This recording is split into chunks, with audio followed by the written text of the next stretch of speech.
방금 전에 저희가 찬송할 때 복음 중에 복음은 예수 구원하신다 이랬습니다. 근데 여러분, 구원이라는 걸 알기 위해서는 먼저 구속이라는 걸 아셔야 됩니다. 구속이라는 것이 무슨 뜻이냐면은 영어로는 어터먼트라고 이야기하는데 이게 세 가지 단어가 합친 겁니다. 앳이라는 것은 뭐뭐 안에 이 뜻이에요. 그리고 원은 1, 2, 3, 4 하듯이 하나라는 뜻입니다. 그리고 먼트라는 것은 상태를 뜻하는 문법적으로 정비사라고 얘기합니다. 쉽게 표현하면 어디 안에서 하나가 된 거예요. 제가 오래전에 여러분에게 이렇게 한번 예화를 드린 적이 있습니다. 할머니가 갓난 손녀를 데리고서 나왔습니다. 길을 걷는데 그 어린 손녀가 넘어졌어요. 넘어져갖고 무릎이 까졌습니다. 자, 이럴 때 보십시오. 어린 손녀가 지금 넘어져서 무릎이 까져서 아이가 아파요. 할머니 마음은 어떨까요? 할머니 마음도 아프겠죠. 분명히 다친 것은 손녀지만은 할머니 마음도 아파요. 이것이 at one month 이 뜻이에요. 이게 구속이라는 거예요. 내가 마음이 아프면은 하나님께서도 마음이 아프세요. 내가 기분이 좋으면 하나님도 기분이 좋으세요. 그런데 우리가 이렇게 생각할 때 있습니다. 내가 만약에 어떤 문제로 인해서 아프면은 우리 하나님도 아프시다. 그럼 고쳐주면 될 거 아니에요? 그러면 나를 고쳐주면 하나님도 안 아프잖아요. 근데 왜 내가 아플 때 고쳐주진 않고 왜 하나님 마음만 아파하세요? 이렇게 질문할 수 있습니다. 그런데 이 부분에 대해서는 여러분들에게 이렇게 답을 드릴게요. 여기 지금 내가 사랑하는 자식이 있습니다. 지금 내 자식이 지금 재활 훈련을 하고 있다고 쳐보세요. 온 근육이 다 굳어서 재활 훈련을 할 때 이 아이가 걸을 때마다 굉장히 힘듭니다. 통증도 따라올 수 있습니다. 그때에 정상적인 부모라면은 마음 아파한 상태에서 네가 이기기를 원해. 그거를 이런 마음을 가질 거예요. 야, 힘들면 그만해. 하지마. 이러는 부모는 아무도 없죠. 마찬가지입니다. 내가 아플 때에 하나님께서는 네가 그 과정을 이겨야 돼. 지금 그걸 응원하시면서 함께 아파하시는 겁니다. 근데 그분이 우리를 포기하지 않고 우리를 받아들였다? 이게 구원이에요. 그런데 그 내용을 뭐라고 얘기하냐면은 그걸 복음이라고 이야기합니다. 근데 이 복음이라는 것이 원래 브레스라는 것이 블루드, 피, 옛 고원데 구원이 무엇이냐면은 오직 예수 그리스도의 피, 십자가의 보혈만이 나를 죄로부터 구원해 주시고 나를 영생으로 인도해 주신다. 이거예요. 이것을 우리가 알기 위해서 여러분들이 신앙생활 하시는 겁니다. 그런데 신앙생활 할 때 보면 세 가지 종류가 나타납니다. 하나님의 이 복음에 대해서 내가 정말 믿는다든지 아니면 믿기를 원하는 열정적인 마음을 갖고 있는 분들이 있습니다. 이분들은 내 삶이 지금 어떤 환경에 놓여 있든 크게 개의치를 않으세요. 내가 비록 사망의 음침한 골짜기를 지나간다 할지라도 해를 두려워하지 않는 것은 나는 하나님을 믿기 때문에, 내가 어떤 상황에 있든 하나님을 믿기 때문에 그건 두렵지가 않습니다. 이런 분들은요, 내게 어떤 환경이 주어지든 상관하지 아니하고 나는 하나님의 계심을 믿고 하나님께서 반드시 내 미래를 책임져 주실 거야. 그분께서 그래야 하기 때문에 나는 그분의 말씀대로 살아갈 거야. 열정이 넘칠 수밖에 없죠. 두 번째는요, 있는지 없는지 잘 모르겠어.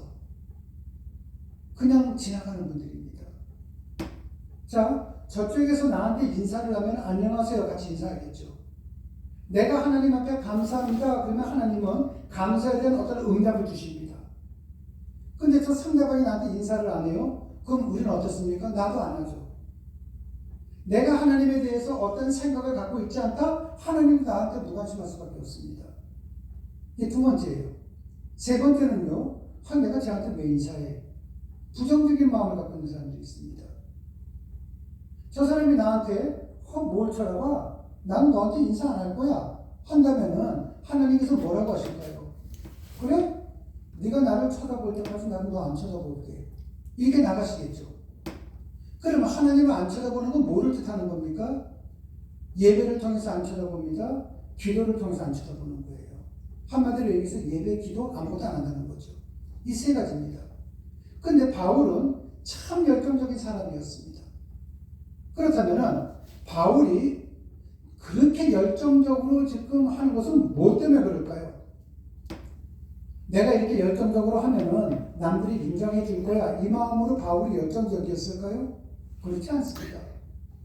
내가 이렇게 열정적으로 하면은 뭔가 금전적으로 보상이 있을 거야. 그것도 아니죠. 내가 이렇게 열정적으로 하면은 내 소원이 이루어질 거야. 그것도 아닙니다. 많은 사람들이 열정적으로 하는 이유가 뭘까요? 내가 인정받기 위해서 하는 거잖아요. 내가 이렇게 열정적으로 한다면은 뭔가 좀 돈이 좀 더 생기지 않을까? 내가 이렇게 열심히 하면 내 소원이 이루어지지 않을까? 대부분의 사람들은 그래서 열정적으로 합니다. 사회적으로나 교회 안에서도 마찬가지죠.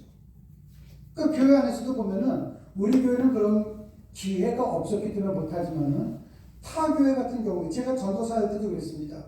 담임 목사님이 있을 때와 없을 때가 달라요. 그러니까 그거는 내가 여기서 좀 한번 교회에서 뭐를 해도 내가 이 열정적인 것을 담임 목사님한테 좀 인정받고 다른 분들한테 인정받고 싶어서 또 내가 이렇게 열정적으로 할 때는 뭔가 좀 그래도 내가 땀 흘린 만큼 생겨야 되지 않겠어? 이런 마음이 있어야 되거든요. 그런데 사도 바울은 어땠는가? 그런 거는 상관없이 열정이 있었다는 겁니다. 사도 바울이 열정을 보였던 것은 누구로부터 인정받고 좀 돈 좀 더 생기지 않을까? 내 소원이 이루어질까? 그런 거랑은 전혀 상관이 없다는 겁니다. 지금 이 편지를 어디서 쓰고 있냐면은 감옥 안에서 쓰고 있는 거예요. 지금과는 다릅니다. 이 당시에는 감옥 안에 갇혀 있을 때 죽을 수도 있고 살 수도 있습니다. 그게 감옥이에요. 그러면은 그 감옥 안에 있을 때 누구한테 인정받는 게 뭐 중요하겠습니까? 내가 감옥 안에 있는데 여기서 뭐 돈이 생긴들 무슨 쓸모가 있겠습니까? 지금 같은 경우에는 영치시켜서 가족한테 줄 수는 있겠죠. 그 당시엔 그거 없었습니다. 내가 감옥 안에 있는데 내가 좀 뭐 이루고자 하는 거 소원이 이루어진다고 해서 뭐가 나아지겠습니까? 아무것도 낮은 것도 없죠. 그런데도 불구하고 바울은 이 감옥 안에서 골로새 교인들에게 편지를 쓰는 겁니다. 그 편지를 쓰는데 바울이 열정을 갖고 이 편지를 쓰는 출처가 어디 있는가? 오늘 1절 2절 말씀입니다. 하나님의 뜻으로 말미암아 그리스도 예수의 사도된 바울과 형제 디모데는 골로새에 있는 성도들 곧 그리스도 안에서 신실한 형제들에게 편지하노니 우리 아버지 하나님으로부터 은혜와 평강이 너희에게 있을지어다. 여러분 골로새에 있는 성도들은 바울에게 뭡니까? 형제였습니다. 그리스도 안에서 신실한 형제들이었습니다. 골로새에 있는 교인들은요. 바울은 이 사람들은 내 형제야. 여러분 형제는 뭐를 뜻합니까? 부모가 똑같잖아요. 우리의 부모는 예수라는 거죠. 예수의 복음이 우리의 부모죠. 예수님이 우리의 부모님이라면은 복음은 자궁이 되는 거예요. 여기서 우리가 그리스도인들이 되었거든요. 우리 모두 다가 한 형제 자매입니다. 그렇다면은 우리가 형제 자매가 됐다. 뭐 때문에 그러겠습니까? 복음 때문에 그런 거예요. 복음 때문에. 복음 때문에 우리가 형제 자매가 됐거든요. 예수를 그리스도로 믿음으로 우리는 하나님의 자녀가 되는 권세를 누렸기 때문입니다. 그러나 여러분, 복음은요, 단지 천국 가기 위한 열쇠는 아닙니다. 옥중의 현실을 초월하고도 남는 열정의 근원이었고, 신과 인간의 관계에 있어서 부모와 자녀가 되는 혁명이죠. 내가 복음을 받아들이는 거, 내가 천국 간다. 여기에만 머물러서는 안 된다는 겁니다. 내가 복음을 받아들임으로 인해서 하나님은 내 아버지가 되는 것이고 나는 하나님의 자녀가 되는 거예요. 엄청난 신분의 변화죠. 이거는 혁명입니다. 더불어 하나님 아버지의 자녀된 성도들은 서로가 형제여 자매로 사랑의 관계가 되었습니다. 복음은 능력이었고 복음은 혁명이었고 복음은 새로운 관계의 시작이라는 것입니다. 복음 때문에 내가 하나님의 자녀가 되는 혁명이 일어났죠. 복음 때문에 우리 모두 다가 한 형제가 자매가 되는 새로운 관계가 되었다는 것입니다. 그리고 6절 말씀을 보면 이 복음이 그저 듣는 데서 끝나지 않고 복음은 어땠가? 잘한다는 겁니다. 우리 한번 6절 말씀을 합독하도록 하시겠습니다.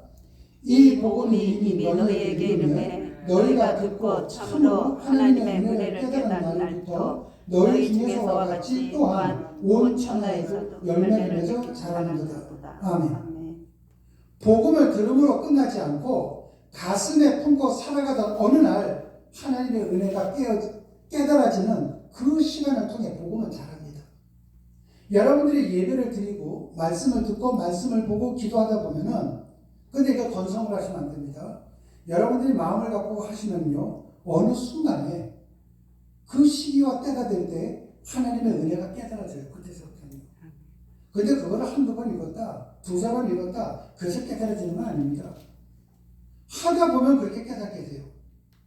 그러고 난 다음에 어떻게 되는가? 그 복음이요, 자라기 시작됩니다. 이 복음이 자라면서 나타나는 현상이 무엇인가? 다른 사람에게 복음을 전하기도 하고요. 이 복음이 육신을 입게 됩니다. 옷을 입게 돼요. 그래서 내 앞에 나타납니다. 예수님도 태초에 말씀이었거든요. 하나님의 옷을 입고 있으니까 예수님의 모습으로 우리 앞에 나타났듯이 복음의 옷을 입고선 여러분 앞에 나타났을 때는 기적과 이적이 되는 거예요. 응답이 되는 겁니다. 여러분들 가지고 있는 소원이 있지 않습니까? 여러분들이 가지고 있는 꿈이 있지 않습니까? 그것이 이루어지게 된다는 거예요. 그런데 내가 한두 번을 한다든지 아니면 건성으로 한다든지 가볍게 해서는 이건 나타나지 않습니다. 여러분들이 정말 열정을 가지고선 하셔야 돼요. 열정을 가지고선 여러분들이 해나가실 때 하나님께서는 여러분의 삶 속에 복음을 자라게 해준다는 것입니다. 우리가 복음의 능력으로 살아가기를 원하는 거죠. 저 복음의 힘이 내 삶 속에서 들어와서 나의 아픈 곳을 내가 기도하지 않았음에도 불구하고 고쳐주고요. 저 복음의 능력이 내 삶 속에 들어와서 내가 기도하지 아니했음에도 불구하고 내 꿈을 이루어주고, 저 복음이 내 삶 속에 들어와서 내가 한 번도 간구해 본 적도 없는데도 불구하고 내 사랑하는 자녀들이 걸어가는 길을 평통케 만들어 주시고 복음을 자라게 해준다는 거죠. 이 복음의 능력을 믿고 나가야 되는 것이거든요. 이것이 신앙생활입니다. 그저 내가 예배당에 왔기 때문에 기도했기 때문에 응답을 주시는 분은 아니십니다. 여러분들이 열정을 가지고서요, 내가 누가 인정을 해주든 인정해주지 않든 상관없이 내가 하나님의 말씀대로 살아가고, 어떻게 하나님 말씀대로 살아가지? 그거는 여러분들이 말씀을 듣고 말씀을 보면 다 깨우치게 됩니다. 내가 말씀을 듣지도 않고 말씀을 보지도 않는다면은 우리는 말씀대로 살아갈 수가 없어요. 알지를 못하니까. 그러니까 이런 부분에 대해서는 여러분들이 욕심쟁이가 되셔야만 됩니다. 내가 이렇게 뭐 저쪽에서 공짜로 뭐 준다 그러면은 열정을 가지고서 헛새치기 하지 마세요. 이것이 아니라 내가 복음에 대해서는 욕심을 가지셔야 돼요. 그 욕심을 가지고선 내가 복음을 받아들이고 그렇게 해 나갈 때 분명히 그 시간 이후서부터 여러분이 고통을 받고 있는 분들은 고통에서 해방이 될 것이고, 여러분들이 문제 속에 있는 분들은 그 문제가 해결받게 될 것이고요. 여러분들이 가지고 있는 소원이 있다면 그 소원은 이루어지는 겁니다. 내가 기도했기 때문에 이루어지는 것이 아니라 내가 그 복음대로 하나님의 말씀대로 의심하지 않고 살아갈 때에 그래서 하나님께서 그 모든 것을 이루어 주신다는 거죠. 저는 여러분 모두 다가 그러한 진짜 삶을 살아가시기를 주님의 이름으로 축원합니다. 기도하시겠습니다. 하나님 아버지 감사합니다. 저희들에게 모든 신령한 지혜와 총명으로 하나님의 뜻을 아는 지식을 채워주시옵기를 간절히 소망합니다. 항상 주님 앞에 합당하게 살아가게 하시고 주님을 기쁘게 해드리게 하시고 모든 선한 일에서 열매를 맺고 하나님을 점점 더 바르게 알아갈 수 있도록 은혜를 베풀어 주시옵소서. 주님 고맙습니다. 예수님 이름으로 기도드렸습니다. 아멘.